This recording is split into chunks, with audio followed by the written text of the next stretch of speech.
Hey, what's going on, world and friends? Hope you're having a great day. This is Paul Hutchings coming to you live from my home office in Southeast Idaho for something that might be world changing. That's the intention.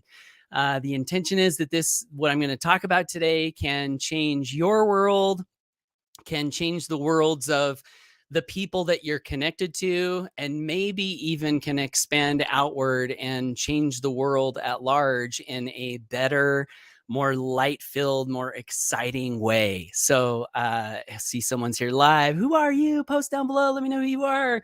If you're catching this later on the replay, comment below and let me know who you are. I want to really be tuned in to who's plugging into this live.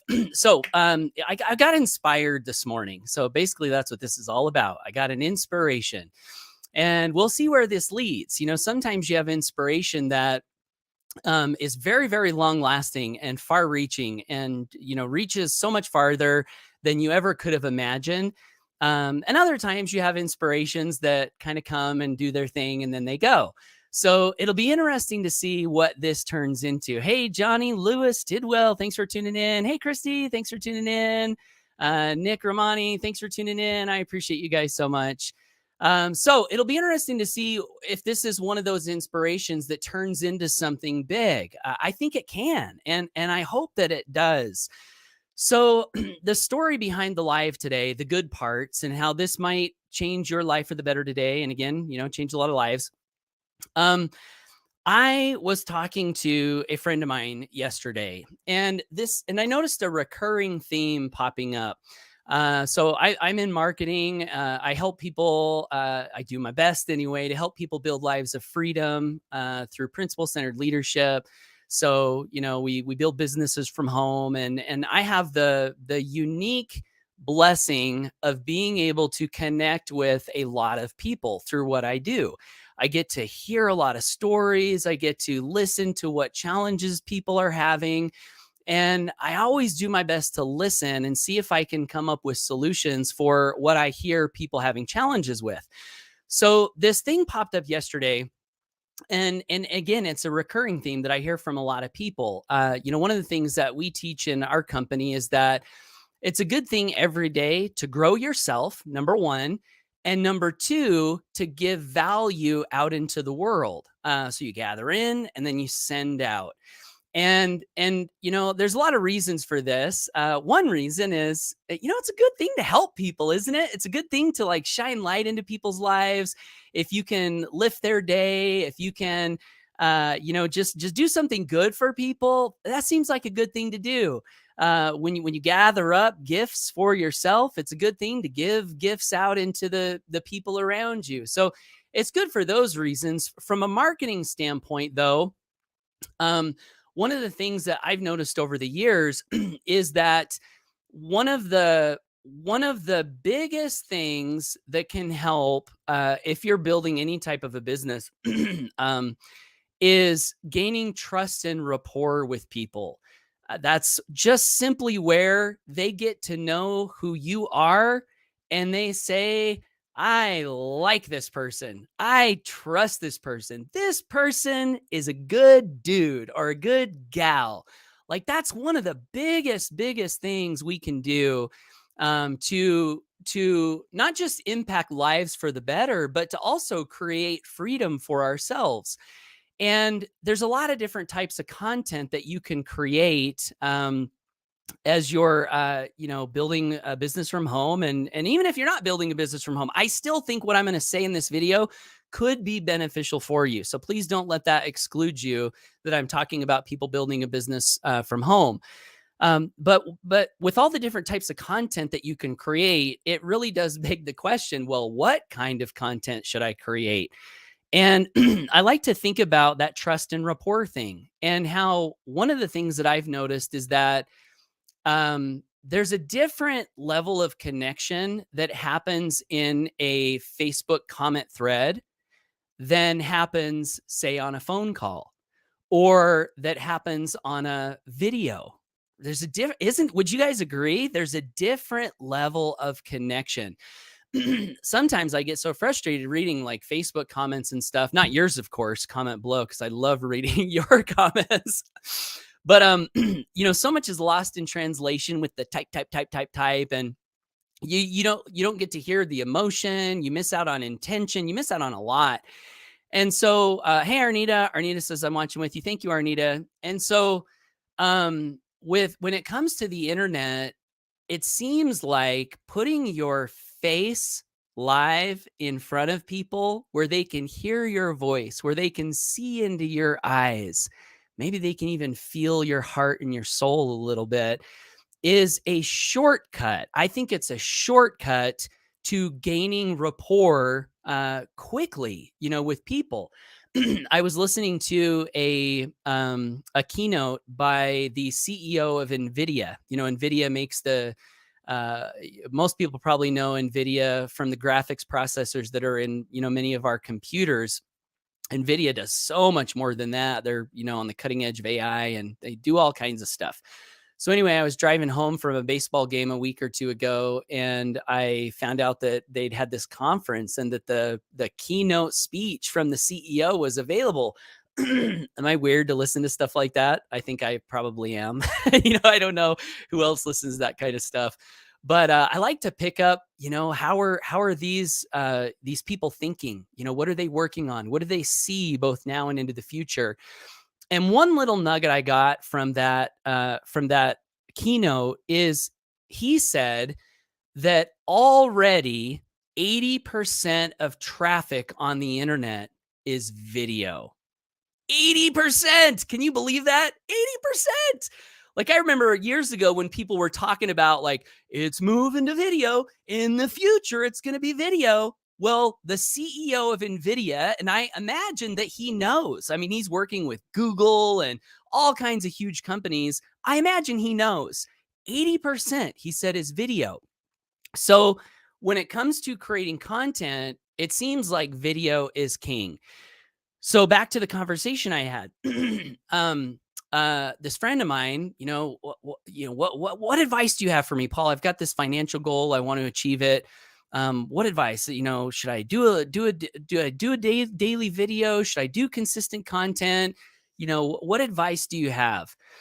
And we just had this conversation about how it does seem like if you are consistent with some type of content that is bringing value to people's lives, that they can know they can count on. In other words, you're not just like popping on a video like randomly once every month or once every 3 weeks. My experience has been that does build community and rapport much faster. And my experience with this was over a decade ago, I was inspired to start a conference call. And so I said, every day at 9 a.m. Eastern, I'm going to be live. We're going to be studying these books. We're going to be talking to each other. We're going to be listening to each other. We're going to have this vision of, helping each other be free. And hey, Robert, yeah, you're welcome. Thanks for tuning in. Deborah Scoresby Palmer says levels of connection. Definitely something to consider as we build relationships, right? Yeah, I mean, outside of a personal one-on-one relationship, like, I was at lunch with one of my best friends yesterday, and there's a level of rapport there that I don't know if we can get with video, like actually talking to people. But on video, you can be talking to people that are leaving comments, like as I'm doing my best to talk to everyone who's leaving a comment. So it's close. I think it's the closest thing to an actual interaction, connection, relationship you can get with video. So most of us know this. If we're in home business or marketing, we know this. I'm saying things that you already know, right? We all already know these things. So my question for you is, are you doing them? Are you doing them? Do you have a consistent method of content delivery via video that you're implementing on a daily basis? And if so, way to go. Would love to hear how it's working for you. And if not, stick with me because I have this idea that I want to pass along. But back to my experience. Over a decade ago, I started this conference call. We've been doing it now every day for over a decade. And what's so cool about this conference call, there's so many cool things about it, but one of them is that there's a level of trust and love and rapport on that call that is just palpable.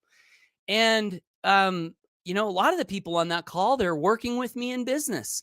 The other thing that's happened with that call is people will sometimes tune in.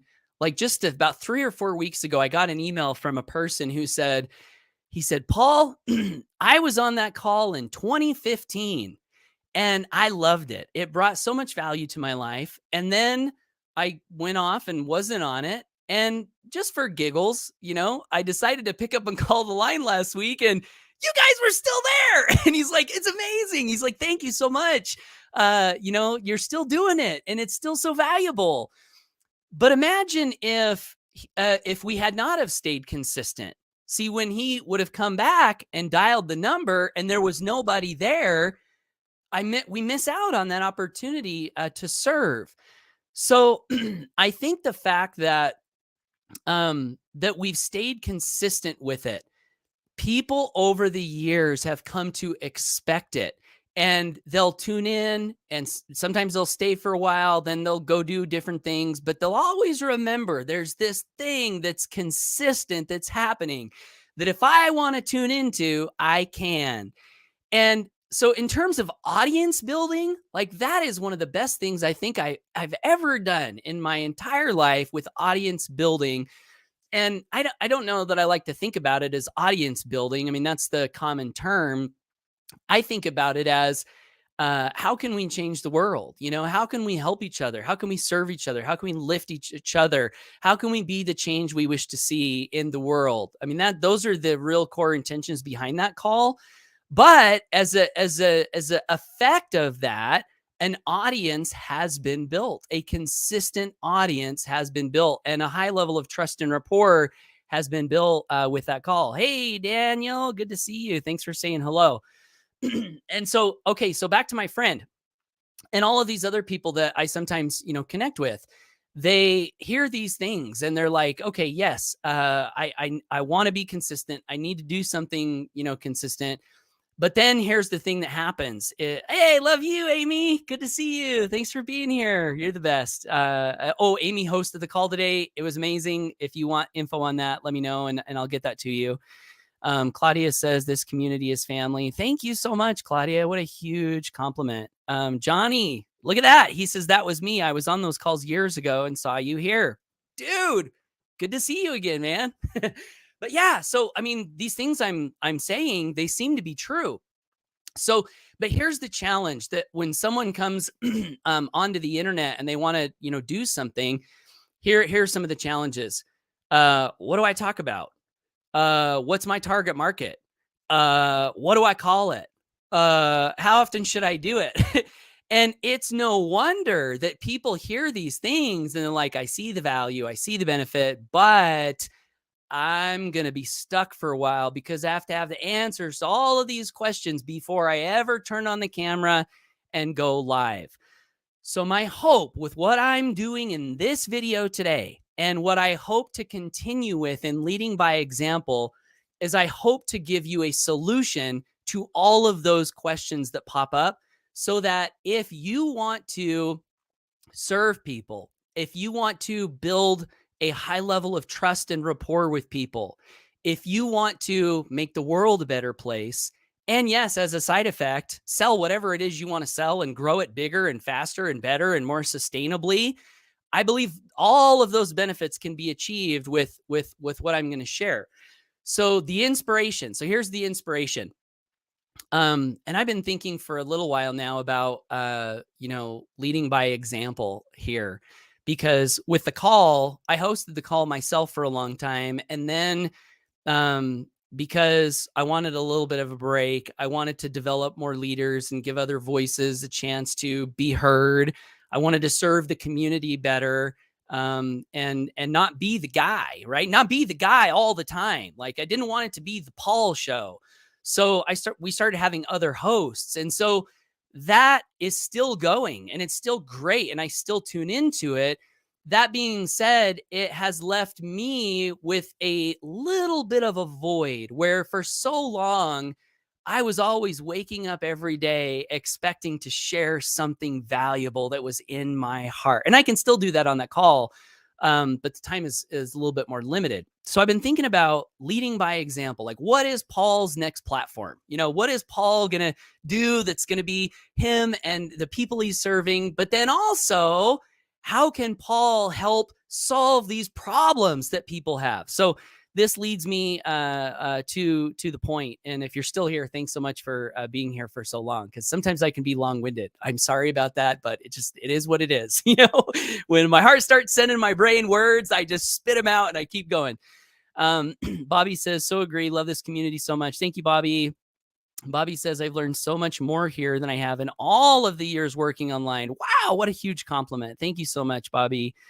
Rich says, I'm so thankful I found this community. It really is a breath of fresh air. Thanks so much, Rich. And every time I see your name, I'm going to tell you, I love your name, Rich. We're growing rich with Rich and others here. So here's the thing. The inspiration is this. There's a famous musician that I love. His name is Andy Grammer, and he has the most amazing songs. They're high energy. I think they've got truth woven in them. They're inspiring. And a few weeks ago, I learned that he had a podcast. So I sought it out, and the name of the podcast is, I think the name is The Good Parts. And I think he has an album called The Good Parts too. But it got me thinking about how, for my 10 plus years doing this stuff and hosting this call, one of the things that I always did is I just looked in my life and I asked myself, what is a good part? What is a lesson? What is a conversation? What is an experience? What is a success? What is a aha? Like, I've got this life that I'm living every day. Is there any good in it? Good question. I think there is. I think there's good in all of our lives. And a lot of times when I would do that, I would just grab one good thing and I would talk about it. People really resonated with that. And they felt like it was shining light into their lives. And they felt like it was authentic because it was. I mean, what does it even mean to be authentic? Like, just talking about stuff that's real. I think that's authentic. And what's more real than talking about something that's happening in your life that's good? So I was thinking about the good parts. And then I was thinking about my friends that want to grow their income and do all these things and have a content platform. And so here's my idea. What if every day I made a commitment to go live Monday through Friday, and the title will be The Good Parts by Paul Hutchings. And my goal will be to just share one good thing on what? Whatever. I don't want to limit myself to a target market. I don't want to say I'm going to talk about internet marketing, traffic, leads. I don't want to say I'm only going to talk about personal development. I'm going to say the good parts. And then I'm just going to do my best to find something good that will be of value to your life. And I will come on every day, Monday through Friday, and share it. And I will lead by example. But here's where it gets exciting. If you like this idea, here's where it gets really exciting for me, right? Because it's not all about me. It's about us. It's about how can we together succeed? How can we together make the world a better place? How can we together shine more light and love and lift and positivity and goodness out into the world? Which on social media, sometimes it seems like the opposite's happening.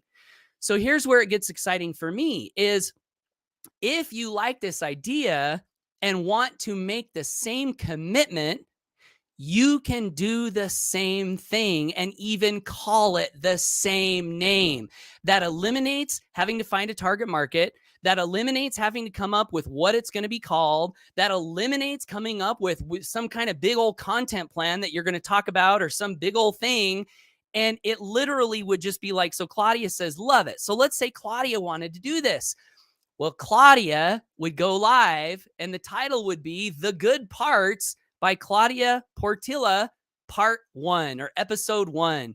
And then every day she's doing the same thing I'm doing, but she's now doing it on her social media wall and her YouTube channel and wherever else she wants to put it.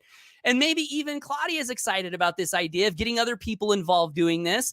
And she's inspiring other people to do that. And before long, we've got people all throughout the world every day going live, just sharing something good, sharing something good. I like this idea. I mean, personally, I think it's a good idea. I think I am excited to commit to it. So, if this is something that resonates with you and you want to tune in to see how this develops for me, you can trust that every day, if you come to one of my social media thingies, whatever they're called, my YouTube channel, my Facebook wall, my Twitter, wherever else, there will be a new live with me sharing one good thing, and hopefully they won't all be this long. I think I can make them shorter if I'm only sharing one thing. But even if you don't have a business, you can do this. You can develop your speaking skills. You can make a difference in people's lives. You can shine light and hope and inspiration into people's lives, even if you don't have a business, even if you don't have a product to sell. Now, if you do have a business or a product to sell, what's your call to action? It can be whatever you want. You don't even have to have one. That's the other magical thing that I learned about doing that call for so long is the call was non-company specific, meaning we weren't there to sell anything. So we didn't even have any calls to action in that call, but it still helped to grow my business in a massive way. And I think part of the reason for that, and this is what I think, so much of what I see on the internet, it seems to be designed to sell something. And there's nothing wrong with selling things. I love sales. Earl Nightingale said, sales is the highest paid profession in the world if you're good at it. I love sales. I love it. However, if the only reason you're creating content is to sell something, what do you think that does to your audience? Do you think that makes them want? Bobby says, I'm feeling challenged to do this. Bobby, you going to do it? You're feeling challenged? I'm challenging you. So the question is, will you do it? Will you make the commitment? And you might say like, hey, I'm busy. I've got, first of all, we're all busy. Second of all, how much time does it take to press live on your phone? Like if like you don't even have to be home. You could be out on the road. You could be coming out of the supermarket. You can pull out your phone and click live and just talk for 3 minutes. Share one good thing, one good part. That's it. You can do it, right? Bobby says, thinking so. Okay. All right, guys, we got commitment number 1, Bobby Raffin. Thank you, Bobby, for making that commitment. Herb says, good stuff. Glad Rob Ford introduced me to you in HBA. I am too, Herb. Rob's such a great guy. I love him and love you too. Thanks for being here. So that's it. Oh, but back to what I was saying about the audience thing. If people know that the only reason Paul Hutchings is going live on his social media is to sell something, how conducive do you think that would be to like causing people to want to come back and visit my content? If they know I'm just there to sell them something, probably not so conducive. But if they know my intention every day is to share something that can make a difference for them in their lives, then odds of building an audience that trust me probably go up. And yes, I can have a call to action at the end if I want, but I don't have to. You don't have to. Just sharing good stuff will get people to know, like, and trust you. It'll spark conversations, and all of that can lead to sales. So Minister Christian says, great idea. Rita Joy and I are with you. Woohoo! All right. So we got 3, Bobby, Minister Christian, and Rita Joy. So cool. If you're watching the replay later and you're up for this, comment below. Chris Camp says, I accept your challenge. Awesome, Chris. That's fantastic. So to close this out, I didn't want to just only talk about the live. I wanted to share one good part with you guys today. And that good part is this. So I mentioned recently on my social media that I was feeling, somewhat lost because I'm in a space in my life where money goals do not excite me anymore. And I'm thankful to have that problem, right? Because that means that I have the money that I need to take care of myself. I'm so thankful for that. So it's a good problem to have, but it presented a challenge to me because all my life I've taught about, all my business life, I've taught about major definite purpose. What is your major definite purpose? You got to be clear on what it is that you want. That's step number 1 of success. And I've talked about this for over a decade. So to find myself in a space where I'm like, I don't really feel excited about another money goal, but I know that having a purpose is so important, I was feeling conflicted. So one thing that I want to share that's helped me a lot with this is I got this book from Amy Starr Allen, Dr. Wayne Dyer, Change Your Thoughts, Change Your Life. And I started reading it. Don't you guys like my bookmark? My wife got me this bookmark. I think that's so cool. It's magical. um, and one of the things that Wayne Dyer talks about in this book, before I tell you the good part, though, I got to show you this other little thing. This is a book that my wife got me. It's leather bound, and it has these pages that are like parchment. And it just feels like it has this special energy to it. And when I pulled out my pen and finally started to write in it this morning, the pages like soaked in the ink. And it was such a pleasurable experience. It was not like just writing on a random piece of paper. But anyway, I'm looking. So I've got Wayne Dyer and I've got this special thing. And I'm like, what am I going to write into this? And one of the things that Wayne Dyer teaches in this book is the difference between, he says that desire and allowing are kind of like opposite sides of the same coin. So it's kind of like a paradox where you have an intention, a desire of something that you want, but then also on the other side of the coin, if you try to force that too much, sometimes it seems like you can push it away. So he was saying that we kind of have to learn to work with this balance where we have an intention, which is what we want to manifest in life, but then we have the intention, then we allow and go with the flow and live in the Tao, which is what this book is about, the Tao Te Ching, right? And so Chase Swift says, I am in with you, Paul, and all Freedom Crusaders. Awesome, Chase. Thank you for that commitment. So here's the good part for me. I'm trying to figure out what to write in this book, and it hit me. And here's what I wrote. On the first page, I wrote intentions, which are not necessarily goal oriented. It's nothing to do with like X amount of money. It's like, what are my intentions? What direction do I want to point my soul? Those are my intentions. So I wrote those on page 1. And then as I'm looking at my intentions, I'm like, okay, well, now what? Like, how do I translate my daily action so that they can be aligned with those intentions? And so then I turned over to the second page and I thought, well, maybe I can write my daily actions on the second page. But then I thought, how about this? What if I went to the last page in the book and I wrote my actions on the last page so that my intentions would be on page 1, my actions would be on the back. And the idea is to slowly bring them together as I'm completing my actions, moving towards my intention, slowly bring them together. So that's good for me. I'm so excited about that. I feel so much more aligned in my heart and my spirit and my vision. And so I wanted to share that. Hopefully that's a good part for you. And that's it. I'm going to end the live. If you want to tune into these, make sure and follow me on social media, wherever it is that you're finding me here. And I want to encourage you to go for your dreams, be good to people, enjoy your day, live life. It's a gift. And Claudia says, so inspiring. Thank you so much, Claudia. I appreciate that so much. So we'll see you back tomorrow for The Good Parts by Paul Hutchings, episode 2. And I hope that today will be your good parts, episode 1. And I wonder the changes that we can create in the world through this challenge. So, all right, guys, take care and bye for now.